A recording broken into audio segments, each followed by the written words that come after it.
And good morning, everybody. I appreciate you tuning in. I sincerely do. I hope your day's going well. I'm John Russell, professional psychic, paranormal investigator, and author.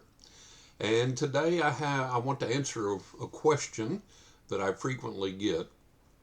And that question is, do I have any odd experiences with clients with the questions that they ask or in trying to communicate things with clients? And the answer is, yes, I do. Um, For one thing, I'm known as a psychic who tells you the truth. And I'm not going to filter it through my own personal perceptions or biases or whatever. I'm going to give you the information that the other side gives me. I'm going to give it to you in the manner they tell me to. And then it's up to you what you do with it. You may not like it, and it may not be what you want to hear, but I'm going to tell you the truth. Now, in that, some very strange things happen, some very funny things happen. I'll give you a mild example first, but this happens frequently.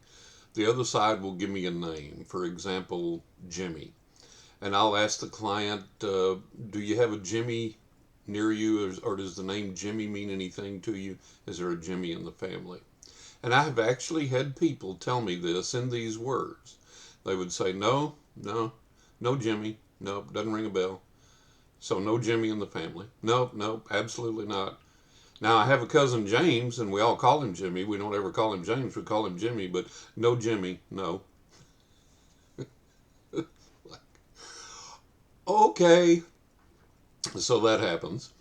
Um, and you've heard the famous psychic John Edward on TV talk about psychic amnesia, and it is real. I'll get the name. Uh, let's say Rex, and people go, "No, no, no Rex in the family. No, no, nobody in history. No grandfather. No, no whatever. No, no, no Rex. No Rex." And then, if I'm lucky, the next time that I have a reading with them, or maybe they'll call me back and tell me, they'll say, "Oh, yeah, we do have a Rex. That was my grandfather's name was Rex." It's like, okay, so people do get psychic amnesia in their readings. And I always tell people, I say, look, if you have the capability to record the reading, hear both sides clearly, fine. Otherwise, take really good notes and refer back to what I tell you. And a lot of people have been astonished when they've done that because some amazing things have happened that I've predicted for them that have come true. But anyways, back to the odd things. Uh, I think about the second oddest one was, well, no, wait, first let me tell you a really funny one. I had a client one time, and I said, "Boy, I see a lot of disharmony in your home right now." And she says to me, "No, no, no, no, there's no disharmony in my home. The beds are made, the floors are swept, the dishes are washed. But my husband sure has been a bear lately." So, in her mind, disharmony was equivalent with a cluttered house.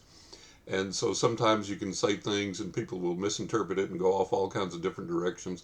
So I always try and ask my clients, I say, look, does this make sense to you the way that I'm stating it to you? Do you understand what I'm saying? Most of the time everybody gets it, but if they don't, then I'll try and restate it the exact same thing several different ways until it finally clicks for them. So that was a really funny incident. No, no disharmony here, but boy, my husband sure has been a bear lately. So it's like, okay. Uh, I usually don't allow couples in the reading, not even husband-wife couples or anything like that. I usually read only for one person at a time. And I had read for this family friend, this is going back years and years and years ago, and she had asked me if she could bring her daughter for a reading and if she could sit in.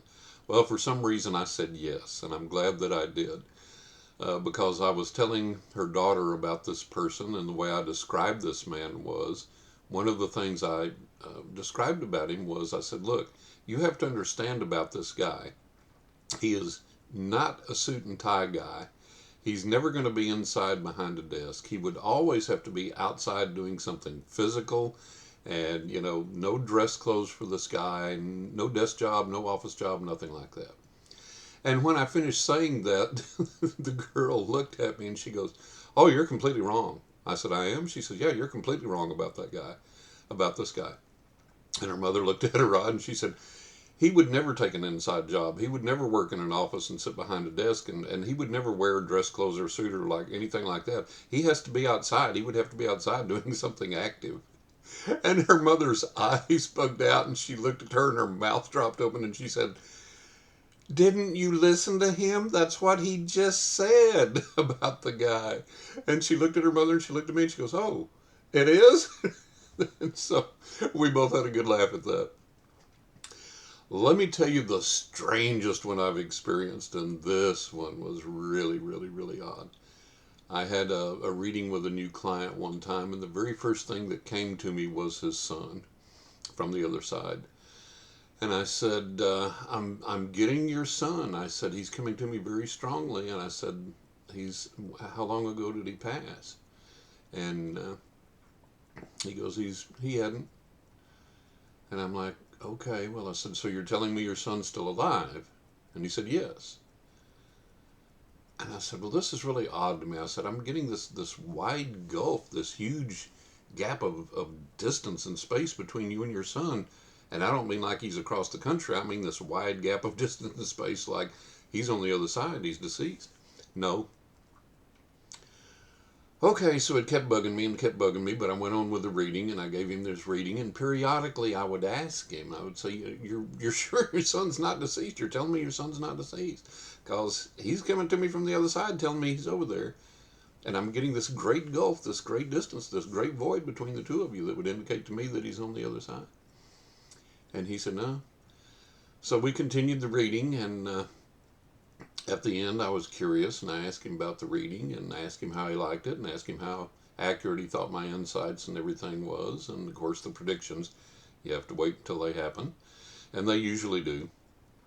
But I asked him about his satisfaction with my insights and everything, and he said, oh man, he said, it was really good. He said, you were really in depth and really accurate, and you really surprised me.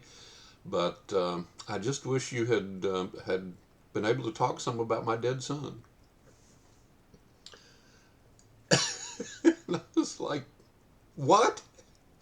And I was so taken aback that I don't even remember hardly the rest of the conversation. I think I probably asked him, I said, look, I asked you several times, if your son had crossed over, if he was on the other side, and you told me no. Now you're telling me yes, that he is deceased? Yes. And I was like, but why? And he didn't really have any significant answer for that, or any answer at all, the best I remember. And by that time, we were out of time in the reading, and he had to go, and I had to move on to my next client and get ready for my next client. So I never got a satisfactory answer there. So strange things do come out of the mouths of clients sometimes. Remember that old Art Linkletter show, Kids Say the Darndest Things? Well, sometimes clients say the darndest things. And it can be really tricky to get the communication across in the reading and to make sure people are understanding because of these things that happen. They mishear, they forget, or whatever. So it can be funny, it can be challenging, but those are some of the more humorous things, and I thought you might get a kick out of that. Stay tuned, because I'm just about to cut another video here about answering another question that I received about the celebrity psychics that you see on TV and so on and so forth. And while we're at it, we'll just talk about the phonies as well, and the deliberate con artist, and kind of clue you into how you can spot that. And of course, yeah, I know there's some people on the planet that all psychics are phony. There's no such thing as paranormal activity, no such thing as a psychic, no such thing as a supernatural. It's all phony. We're not going to address those people, because no matter what you do, it's never enough. But for those that are interested, there are definite ways to spot con artists and phony psychics and to stay away from them. So we'll cover that in the next video coming up. Stay tuned. Subscribe to my YouTube channel if you would. If you want to know more about me or to schedule a reading with me, visit my website, johnrussell.net. You can also check out my books. I've written 2 books now, writingwithghosts.net and knockintheattic.net. And those books are available at Amazon, Books A Million, Barnes & Noble, and a bunch of mom and pop stores. Walmart even carries them online. So pick one up. I think you'll enjoy reading them, or pick up both. It would help me out and give me some French fries with my hamburger. And I appreciate you tuning in. I really do. God bless you. And I hope you subscribe. Hope to see you back then. Hope you keep following me. And I'll talk to you here real soon in the next video. Fixing to cut that now.